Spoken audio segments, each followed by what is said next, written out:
So my kit is just a couple minutes out. Should be coming from that direction. I'm here at the gate, here at the air park, and just waiting until I see a truck coming down this way. Any minute now. Yep, this is it. All right, let's let him in.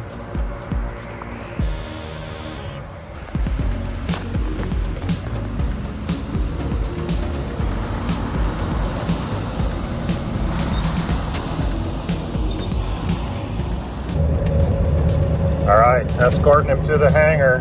See what we got.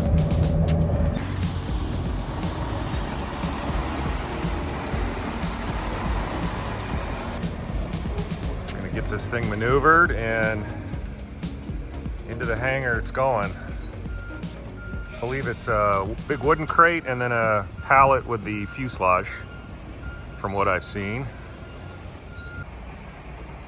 It's a pretty slick setup. He's got a crane system in here on a track and go all the way back and pick things up and bring them out. And then I believe it can even, these things swing out and come out and set it down here.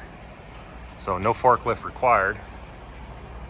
And there is my kit, Outbound serial number 300.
Well, that just fits, don't it?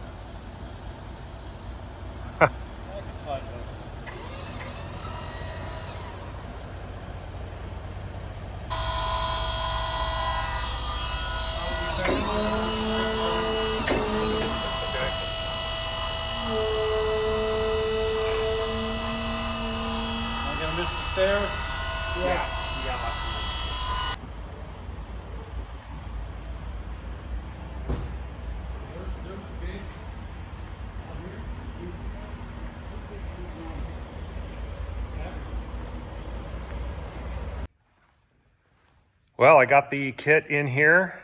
The driver just left a little bit ago. It was real easy for them to unload. They got that little crane system there and dropped it down. We set them on some dollies, rolled it in. I still got it on my dollies here, just so if I want to move this around until I figure out exactly where this is going to go. But I might start tearing into this today yet and get ready for the inventory process. And then organization of all the parts.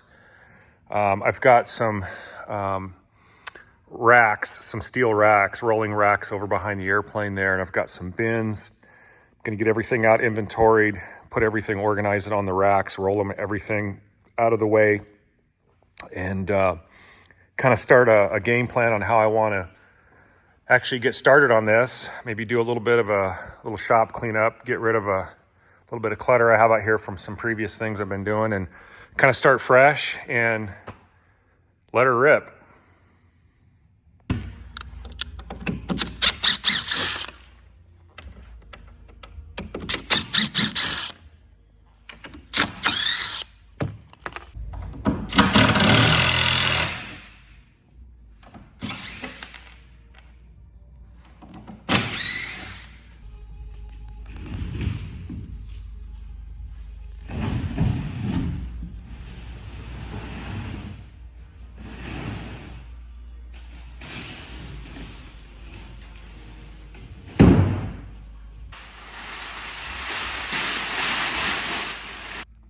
All right, we got the top off, and as I've seen on other builders' videos, the crate is stapled together mostly. The top is screwed on, but the rest of it's staples. I tried to start hammering that out, and certainly it would go, but it'd be a little more effort. I think what I'm gonna do is take a Sawzall and come in here and just zip those staples, and that should let this thing pop out, so we'll give that a try.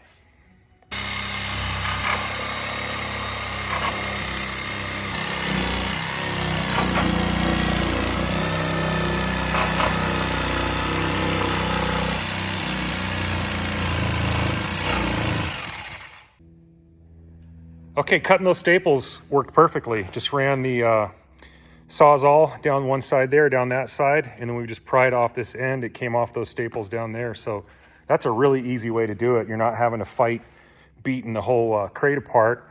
I'm gonna do the same thing over here. Take the screw out here, run the Sawzall, zip it down, and this should pop off.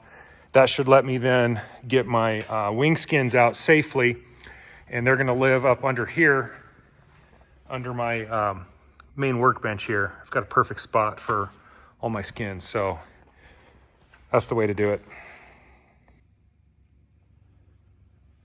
Something I found to save me a little time during the inventory process here.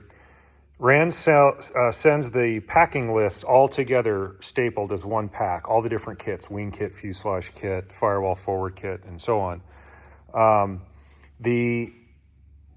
When you're going through these things, you know, the labels here, like this is all fuselage kit parts. So I'd have to thumb through the pack and get to the fuselage kit. So what I did, it took a lot of time going back and forth through this big stack of papers. I went in and separated out the kits. Fuselage kit, stapled it together. The Titan 340 kit, vertical stab kit, and so on. So now when I get to something like this, I know, oh, it's gonna be in here. And then from there, it's pretty easy just to go to the priority number, like 21752. I can find it, open up the pack, check the numbers, cross it off the list. So I found separating these out into the individual kits to actually be quite a time saver. What I did for my manuals is, you know, RANS just gives you PDFs that you can download, and you print these out yourself. They have a text manual, a figures manual, and a parts manual. And they have the same thing for the engine installation, in this case, the Titan 340. And they tell you get 3-ring binder, and it comes with the pages that have the little tabs and everything. That seemed like a lot of work for me. So I went the easy route. I uploaded all these files to FedEx office, and I put together the binders online, and you can have them do the tabs. You can tell them where the tabs go in relation to all the pages. They print and assemble this whole thing for you. So all of these, and the tabs are nice. They're not the little slide in little paper tabs that you cut out. These are actually nicely on a cardstock here. And at that point, I went ahead and spent a little extra, and I did the 80-pound paper. This is really heavy-duty paper, so it can take some abuse, you know, as I'm doing assembly. So I went ahead and did that for all of the binders, set the tabs in there and everything, made it really easy. They even put the cover on for you, as well as the spine. And then for the engine stuff, I didn't quite need heavy-duty 3-ring binders because there's not as many pages. So I just did spiral bind, and they do a real nice job there. Again, also I went with the heavy-duty paper so that it's going to be nice and durable. And all of this was about $250 at FedEx. They had it done the next day. And, you know, really, I could have printed it myself, but I would have gone through, you know, at least a ream of paper, and then all the time organizing. And not to mention, I wouldn't have used the really heavy-duty 80-pound paper. You know, most printer paper is like 20 pound. So I feel it was money well spent, good durable manuals. I didn't have to go through all the trouble of, you know, cutting all these out, installing all the tab, you know, putting the tab pages in there. It was just way easier. So $250, you get a nice set of really professional looking manuals. Well, that's going to conclude the first episode in my RANS S-21 Outbound build, Outbound number 300. Be doing it down here in my hangar shop space. I'm going to be starting on the rudder, like everyone does, first. And of course, I'll be documenting that and every other component in the assembly. And I hope you come back and watch more.